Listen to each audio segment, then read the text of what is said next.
C'est l'histoire d'un patron inquiet pour ses salariés. Leur trajet domicile-travail est de plus en plus long. Bonjour. Vous habitez à Guingamp, donc ça fait combien de temps de route Ça fait 1h30 d'euros. 1h30. Et au total, 3 heures. Ouais. 20 km. Ouais, c'est bien. Le matin, c'est fatigant. Le réveil, vu que je dois me partir à 3 heures du matin pour arriver à 5 heures pour pas venir en retard, pour moi, c'est difficile. Aujourd'hui, en Centre-Bretagne, le plus difficile n'est pas de trouver un emploi, mais bien un logement.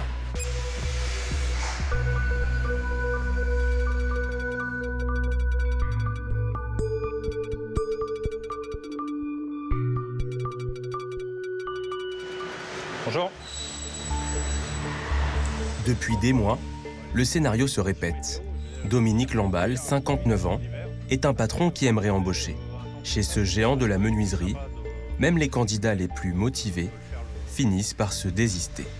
Et là, vous avez un rendez-vous cet après-midi, c'est ça, pour un logement à Mont-Neuf? Oui, à Mont-Neuf, exactement. À Mont-Neuf, c'est bien. Hein. Oui. Je vais voir qu'est-ce que ça donne et j'espère que ça va passer bien. Faut lui dire aux propriétaires que vous avez qui notre soutien. Hein, Guingamp, c'est pas tenable. Non, mais on comprend bien, hein, c'est pas tenable de venir à Baignon tous les jours. Hein. Dans un bassin de 25 km, on a peu de taux de chômage, donc souvent il faut aller chercher un petit peu plus loin nos futurs talents. Et là, c'est très très compliqué parce qu'en fait, on a du mal à leur trouver un logement dans notre zone à nous. On essaye de faire au mieux, de les aider au mieux, mais on ne peut pas non plus résoudre tous les cas. L'équation, pour nous, est trop importante. Ok, on vous libère. Bon, bonne journée. Merci à vous aussi. Bon courage pour cet après-midi. Je vous remercie. On croise les doigts. Merci.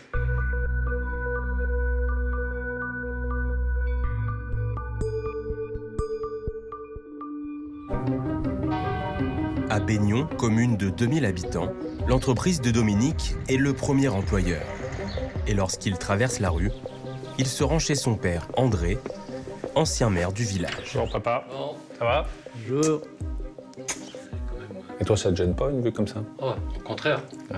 Au contraire, comme reçoit pas mal. T'es notre gardien de la zone, Un peu. par l'activité. Et c'est avec plaisir que je fais ça. Ouais. Tant que je peux toujours. Là, c'est la maison de l'enfance. Ma chambre est tout en haut. Elle est juste à côté de l'entreprise. Hein. On est à une dizaine de mètres. J'étais plutôt parti avec des rêves plus orientés sur l'international que sur le strictement local. Mais la boucle s'est bouclée. Et en fait, je suis revenu là dans le métier de la famille, dans la commune de la famille, dans la tradition de la famille. Donc on a tous un peu un côté cœur baignonnais et on défend notre petit village de Centre-Bretagne. Lorsqu'il était encore maire, André Lamballe a tout misé sur la création d'emplois pour contrer l'exode rural. Et maire, je voulais absolument développer la commune, quoi.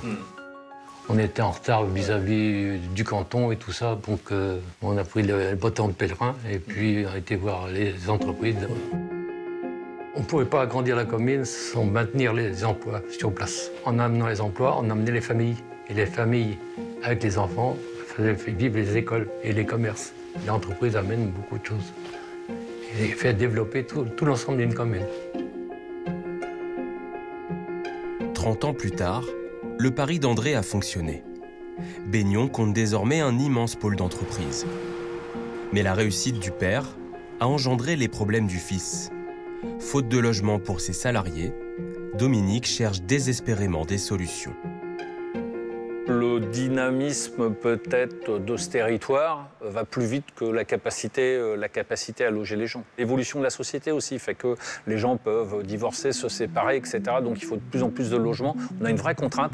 Et donc nous, sur ce territoire-là, on sait qu'on n'a pas assez de logements.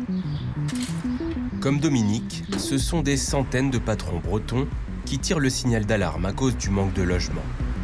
Une crise de l'habitat inédite dans la campagne bretonne. Si le prix des loyers a fortement augmenté sur le littoral breton, c'est à cause des nouveaux arrivants, ceux qui ont quitté les grandes villes françaises. Mais en Bretagne centre, ce sont d'abord les travailleurs à la recherche de petites surfaces qui n'arrivent plus à trouver un toit. En 2 ans, le nombre de salariés mal logés a augmenté de 20%. La Bretagne est pourtant la championne française de l'emploi, avec un taux de chômage de seulement 5%. C'est le paradoxe breton. Des entreprises en plein essor mais qui n'arrive plus à recruter. Face à cette urgence, chefs d'entreprise et élus locaux se mobilisent. Leur territoire devient un laboratoire pour lutter contre la pénurie de logements.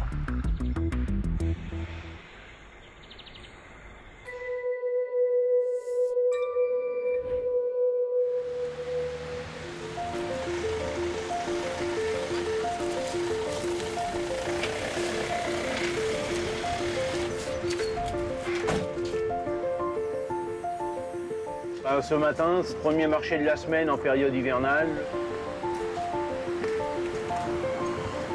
Alors moi, c'est crèmerie-fromagerie. Donc il y a des œufs, il y a de la crème, il y a des fromages. Comment tu vas? Tu me gardes une salade comme ça pour midi? Lesquelles? Ouais, j'ai pas comme je vais t'en mettre une de côté. C'est quoi celle-là des rouges. Ce qui serait bien, c'est que tu m'offres la maison que tu vends. C'est ça. Comme ça, au moins, j'aurai un toit. C'est pas mal. C'est dans les 700 800. Dans la campagne bretonne, la crise du logement n'épargne personne. Même les petits patrons sont touchés. Artisan fromager, Jean-François arrive en fin de bail. Son propriétaire veut récupérer sa maison. Bon, je savais que c'était un peu dur de trouver, mais je me suis dit qu'en 6 mois, on avait largement le temps de trouver, quoi. Alors que non, on ne trouve rien. Moi, je suis très inquiet, là. Je pensais pas que ce serait si dur. Voilà, avec ceci. C'est donc une course contre la montre pour Jean-François. Dans moins de 2 mois, il risque de se retrouver à la rue. Salut, ça va? Ouais. Le fromager pose désormais la même question à chacun de ses clients. Si tu entends parler d'une maison à louer, d'une petite maison, tu me recontactes. 7, s'il te plaît. Merci. Il y a une grosse gêne de... Déjà, on demande, on va se retrouver à la rue, donc ça veut dire précarité, ça veut dire plein de choses, quoi. Et puis, ça peut passer pour un mauvais payeur, et ce qui n'est pas le cas. Hein. Je mets des petites bouteilles à la mer en espérant qu'elles reviennent un jour avec un petit papier en me disant, ben voilà, là, il y a quelque chose, quoi. Oui, mais en fait, j'ai demandé Ouais. de moi, mais... Ah non, il n'y a rien. Hein. On en veut plus, hein. Ticket, non, je sais plus. Oui, voilà. vous, c'est oui. Je vais prendre. À l'époque où on est, quand même, c'est difficile d'entendre ça, quoi. Je sais pas, on travaille, enfin, ça en découle normalement, quoi, d'avoir un logement. Bonjour. Un petit bout de fromage. Sans logement, son activité aussi serait remise en question. Sa petite fromagerie ambulante est pourtant toute sa vie. Cela fait 14 ans qu'il parcourt les marchés du Morbihan. Mental, vous avez? Oui, j'ai. Ok, par des mentales. Tiens, ma grande. Merci. C'est super. On se promène tous les jours. Tous les jours, on va dans notre petite campagne bretonne et on va voir à la rencontre des gens. Quand il y a des enfants qui arrivent, je leur propose toujours un petit bout de fromage. Ça me rappelle ma jeunesse quand j'allais au marché avec ma mère. Ah, ça, c'est des souvenirs d'enfance, c'est des souvenirs heureux, quoi. C'est pas de soucis, on avait un logement, c'était la belle vie.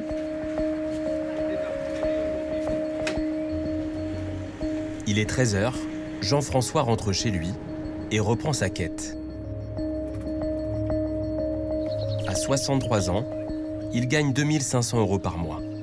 Un revenu confortable, mais pourtant insuffisant pour accéder à un nouveau logement. Dans ce territoire rural, le prix des loyers a explosé. J'ai ciblé le Morbihan. Là, je cherche des maisons entre T1 et T3. Il n'y a rien, comme d'habitude. Là, il y en a une, 1 500 €, un T2. Non, il y a une page avec une vingtaine d'annonces et c'est hors de prix. Depuis 18 ans, je travaille tout le temps. J'ai tout le temps travaillé, mais voilà, on arrive à un âge où on pourrait être tranquille, entre guillemets, et il faut encore se battre. C'est un sentiment d'échec, ouais. Un sentiment d'échec pour ma vie.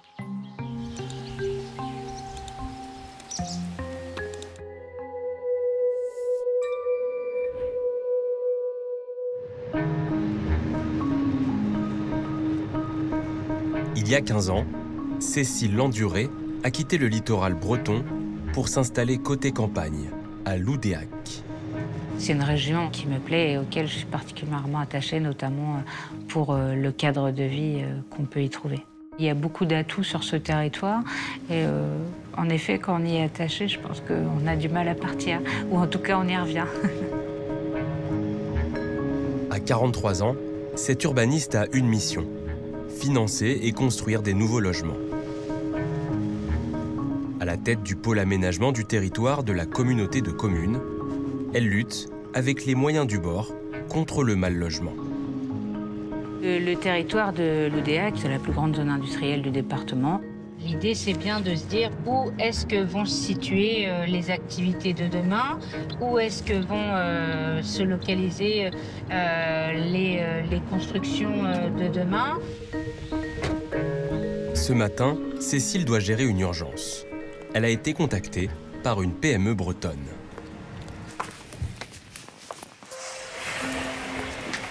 Bonjour Cécile. Bonjour, ça va bien? Oui. Très bien, merci. Donc je vous laisse venir là au cœur de l'atelier. Là, les citernes. Pour résoudre l'équation, Cécile va au plus près des acteurs du territoire. Je fais ce travail puisque j'aime aussi forcément le contact humain à un moment. Voilà, sinon je pense qu'on reste dans un bureau et puis qu'on attend aussi que ça se passe. Spécialisée dans la construction de camions-citernes, cette manufacture compte 50 ouvriers. Mais à ce jour, une dizaine de postes restent à pourvoir. Bonjour, ça va? Donc nos gars, ce sont des soudeurs ici. Et ils vont jusqu'à l'intérieur pour souder. Hein. D'accord, ok. Cyril, il vient du Nord. Et Pierre, lui, on a eu de la chance. Il a été formé 3 mois en soudure. Et après sa formation de 3 mois, on l'a embauché. Mais dans l'usine, d'autres salariés n'ont pas la chance d'avoir un toit. Christelle, en charge du recrutement, a sollicité Cécile pour aider l'un d'eux. J'ai vraiment un besoin de logement. Malheureusement, j'ai un salarié qui dort dans sa voiture. C'est pas normal. On lui a fait un CDD d'1 mois pour le moment, mais ça nous ennuie puisque c'est quand même une personne qui travaille très bien. Est-ce que éventuellement vous auriez une solution d'urgence à me proposer? Là, on va avoir de la disponibilité en effet sur Saint-Caradec par rapport à un petit logement qui va se libérer. On pourrait vous proposer donc une résidence relais. Eh bien, moi, ça m'intéresse fortement puisque, effectivement, si j'ai pas cette possibilité-là, ce salarié-là ne viendra pas. La tension quand même sur le marché nous incite à développer des solutions un peu innovantes. Une personne qui dort dans sa voiture, le lendemain, ça va être compliqué pour venir au travail. Ce jour-là, Cécile trouve une solution d'urgence. Mais son travail, c'est d'abord de construire les logements de demain. À bientôt. Merci. Au revoir.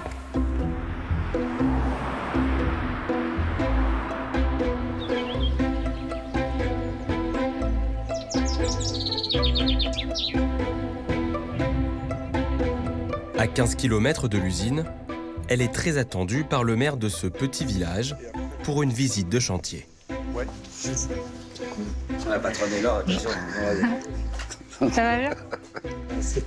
Après 1 an de travaux, ces 4 appartements vont pouvoir accueillir des travailleurs et leurs familles. Ils les ont pas, nos éclairages extérieurs? Mais non, ça... C'est qui fait ça, les éclairages? C'est Ludo. Mais par contre, c'est pas des PVC blancs qui sont prévus là. Nos escaliers dorés, ils sont pas mal. Hein. Il faut enlever le meuble là, non? Quand tu veux faire, bah ouais. Et derrière aussi. Pour habiter dans ces appartements à loyer modéré, il faudra régler 400 € par mois. Abandonnés par les bailleurs sociaux, Cécile et ses équipes n'ont pas eu d'autre choix que de se substituer à la compétence de l'État. Normalement, le bailleur social départemental, principalement, devrait répondre à l'ensemble des besoins des communes. Mais on sait bien que voilà, c'est pas possible. Et le contexte actuel national aussi fait que les bailleurs sociaux ont énormément diminué les productions. Il y a plus d'humidité derrière. Ça a l'air d'être mieux. Il en faut. Parce que... Cécile et le maire font le même constat. En temps de crise, le marché du locatif est totalement paralysé. Sur les 5 logements que l'on a déjà, c'est des logements sociaux, donc à des loyers modérés, on n'a aucun turnover. Donc c'est-à-dire que les gens qui y sont, ils y restent. Et on en a qui sont là depuis 8 ans, 10 ans, et ils restent dans leur logement. Donc si on veut accueillir de la population nouvelle, il faut construire. Parfait, merci. Dans ce département rural, pour espérer un logement HLM comme celui-ci, il faut désormais patienter près de 2 ans. Allez, viens Doudou, viens, on va se promener. Des demandes de logement social, Jean-François en a déposé dans une 50aine de communes. Tu sais, je t'ai déjà dit, on va changer de maison, donc ça y est, je l'ai trouvé. Puis il n'y aura pas de vache à côté. Donc il faut que tu profites. Il faut bien que tu profites de tes moments ici. Alors ce petit doudou d'amour, c'est mon chien, c'est Jean, un Yorkshire de 14 ans et demi. Donc ça fait plusieurs fois que je le mets en condition, mais ça va tellement lui changer la vie que je pense que ça va y faire, ça va le gêner un peu, quoi, surtout au début. Pour Jean-François et Jean, la bonne nouvelle vient de tomber.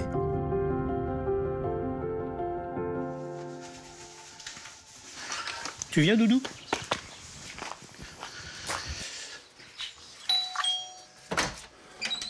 Tiens, salut Pierre. Salut Jean-François, ça va? Bon je sais pas toi, mais moi j'ai une solution.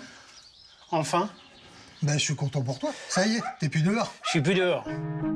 On a toujours nos petits chiens. Après 3 mois de stress, l'artisan vient de trouver une location. Il partage sa joie avec Pierre, son voisin. Tu veux un petit café? Ouais, allez, tiens. Allez, viens. Le sentiment, c'est un ouf de soulagement. C'est une nuit qu'on dort bien par rapport à 3 mois où on dort très mal. Voilà, c'est le sourire qui revient. Tout bizarre. Santé par les plantes, hein. Le café, c'est une plante. Jean-François et Pierre, 2 copains de galère. Ils louent chacun une maison auprès du même propriétaire. Pierre est lui aussi mis à la porte. Mais à la différence de Jean-François, il n'a trouvé aucune solution. Il renonce à sa vie en Bretagne pour partir dans le Nord, hébergé par son petit frère. C'est plus que dur, bien sûr. Parce que, à 60 ans, de se retrouver dans la chambre de son neveu qui vient de partir, lui, parce qu'il a trouvé du boulot, c'est violent. Parce qu'on se dit, mais qu'est-ce qu'on a fait de mal et pourquoi on mérite ça à 60 balais? C'est dur. C'est une grande injustice. C'est bien de penser à soi, c'est bien d'avoir un toit pour soi, mais il y en a combien qui n'ont pas de toit? Ouais, je voulais te demander aussi, jeudi, t'es dispo? Oui. Parce que j'aimerais aller là-bas, comme je vais avoir les clés demain soir. Ouais. Aller faire un tour là-bas, emmener 2-3 affaires déjà. T'as plus d'habitude que moi pour placer des meubles à droite à gauche. Pas de souci. Ok. Mais pour le fromager, ce déménagement est aussi une forme de déclassement. Il abandonne sa maison de 70 mètres carrés pour un studio de 19 mètres carrés. Je suis en train de préparer mes cartons pour m'apprêter à partir, quoi. Mais je pourrais pas tout mettre dans la maison, donc ça ira chez des copains en attendant. Donc ça fait quand même une belle descente, 50 mètres carrés de moins.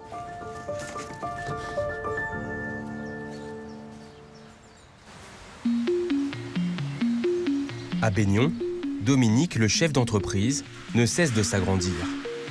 La petite PME d'autrefois dépasse aujourd'hui les 500 salariés. Ça fait 20 ans que je suis à la tête de cette entreprise. Oui. L'entreprise est de fabrication de fenêtres, de portes et de volets. Et à Baignon, c'est mon 3e enfant. J'ai deux enfants biologiques, un garçon, une fille. Voilà, c'est mon 3e enfant. Le plus grand défi du patron, c'est l'agrandissement de son usine.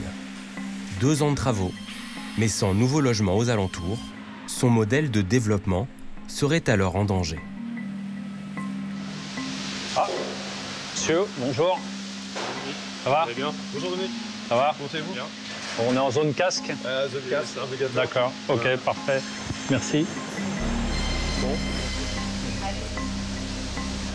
Pour être compétitif, il faut continuer à innover, il faut continuer à embaucher, il faut continuer à investir. Donc moi, toute mon énergie a été concentrée depuis 20 ans à essayer de donner une dimension nationale à l'entreprise. Je regarde toujours devant et rarement derrière, en fait.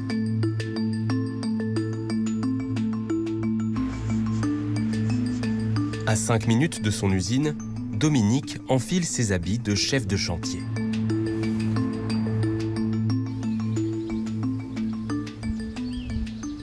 Pour l'instant, voilà, c'est bien, mais c'est un beau chantier bien tenu, hein, bravo.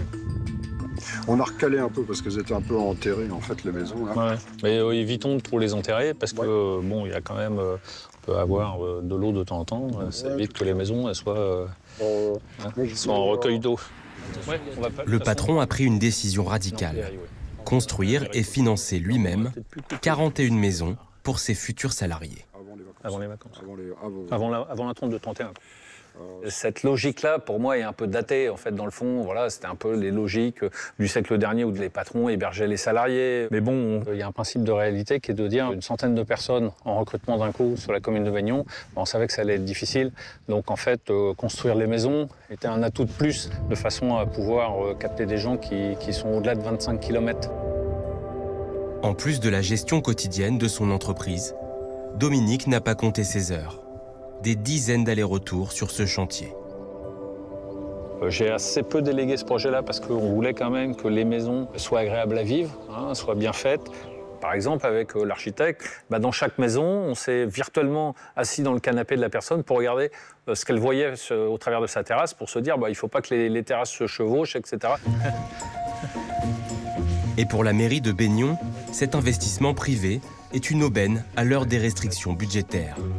Ce projet unique en France coûtera donc 7 millions d'euros, intégralement financé par le chef d'entreprise. Ah moi j'ai dit bingo tout de suite, on y va. Les budgets pour la commune, c'est pas possible. Nous, on n'a pas des budgets, on n'a pas les reins assez solides. Il faut avancer dans ce sens-là, de toute façon. On n'a pas le choix. Moi, c'est propre.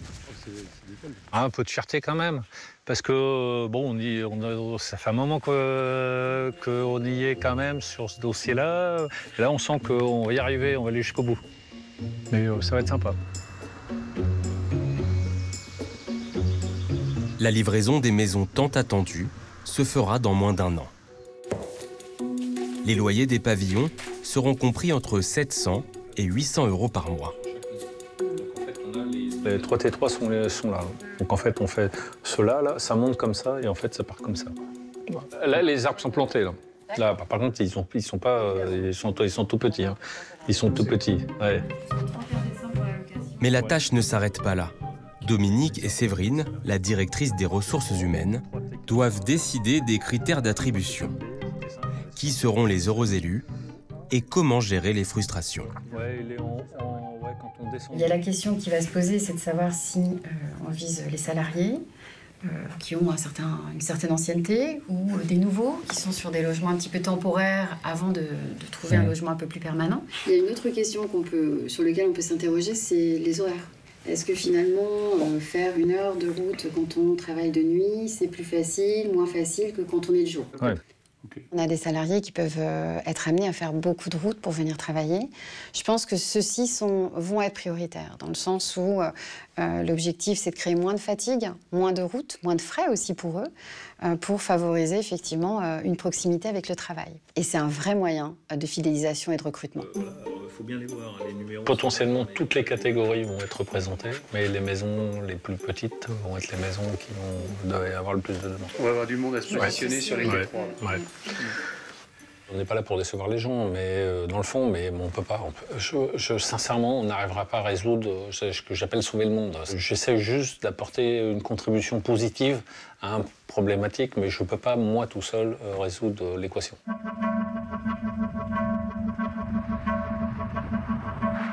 Face à l'urgence en matière de logement, la campagne bretonne ressemble parfois à un immense laboratoire. Donc on est sur 40 mètres carrés, l'intérieur, et on a 3 chambres. Et alors nous, on est quand même sur une typologie haut de gamme, puisqu'on est aussi sur du 4 saisons. Il y a une volonté de pouvoir l'utiliser toute l'année. Je vous laisse regarder la chambre parentale là, si vous voulez bien. À l'Oudéac, ce jour-là, Cécile s'improvise agent immobilier. Des bungalows qui ressemblent à un village vacances, mais réservés uniquement à des travailleurs.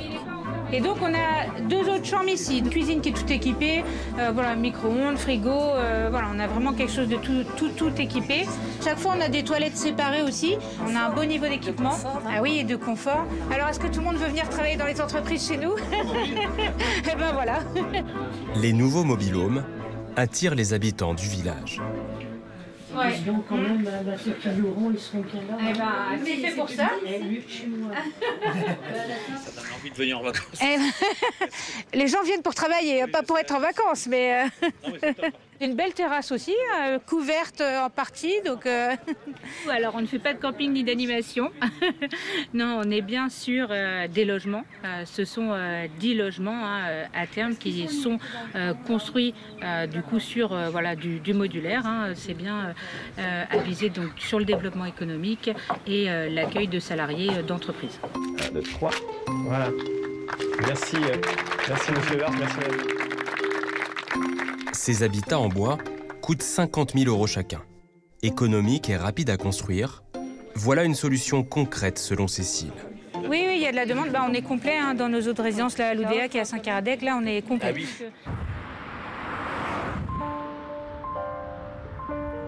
Dans le département voisin du Morbihan, c'est le grand jour pour Jean-François.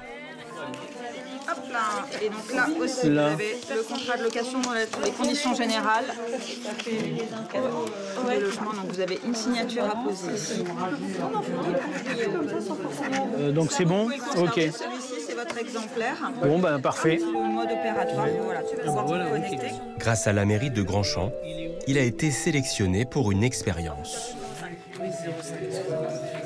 Alors ça y est, voilà. Aujourd'hui, j'ai ma solution, j'ai ma petite maison. Manque plus qu'à avoir les clés, mais dans quelques minutes, les clés seront dans mes mains. Donc c'est un gros ouf de soulagement. C'est une sécurité. On a un toit sur la tête. On a de quoi mettre... J'ai de quoi mettre mon petit chien à l'abri. Ah, j'ai presque envie de pleurer. C'est... Voilà, les nerfs qui tombent.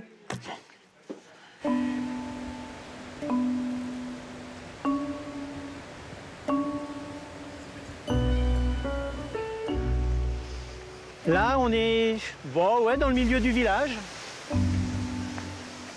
Jean-François arrive dans son nouveau logement, au cœur d'un programme de micro-HLM de moins de 20 mètres carrés. Et là, on arrive à mon petit chez-moi. Un petit chez-soi vaut mieux qu'un grand chez les autres. Numéro 5. Bonjour. Bonjour. Vous allez bien? Et vous? Bon, on va un homme heureux aujourd'hui. Dans votre voilà. logement. Dans mon chez-moi. Je vous invite, bientôt c'est vous qui m'inviterez. Donc on va faire l'état des lieux. Donc il n'y a pas beaucoup de pièces, c'est pièce de vie, salle de bain, et puis voilà, mais on va faire pièce par pièce. Ouais. Donc là on va aller voir la chambre, avec le grand lit. Ouais. Il est très bien. Mais je vais le changer. Sommier, matelas. Et je vais puis mettre ici, un convertible. Pour la place. Et là on va passer donc à la salle de bain. Et ici, donc, vous avez également une belle douche. Une belle douche. Non, j'ai de quoi rentrer, c'est bien. Des petits espaces optimisés, on va dire. Oui, ils sont très doués pour faire ça. Ouais, c'est chouette. Ici, l'alimentation, tout est... Pour moi, c'est parfait. Mon chien aura de la place. Clôturer un petit peu dehors, et puis le matin, il pourra sortir pendant que je bois mon café. Il y a quand même du terrain, il y a beaucoup de verdure. Après, on va voir la nouvelle vie avec les voisins aussi proches, mais moi qui étais habitué à vivre entre deux fermes et loin de tout... Là, je vais être un peu plus près des autres, mais bon, c'est pas grave. On va faire avec. Pour ce simple studio, l'artisan devra tout de même régler un loyer de 310 €. Bonjour. Jean-François. On s'est vu l'autre jour? Ah oui, on s'est vu, ouais. Bonjour. On s'est vu, mais de loin. Ouais. Ça va, mon grand? Futur voisin? Il y a une éternité que j'ai pas joué à ça.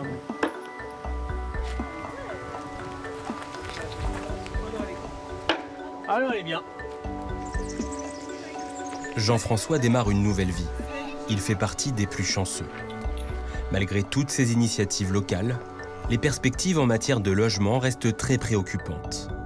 D'ici à 2040, on prévoit 40 000 nouveaux arrivants dans le centre Bretagne.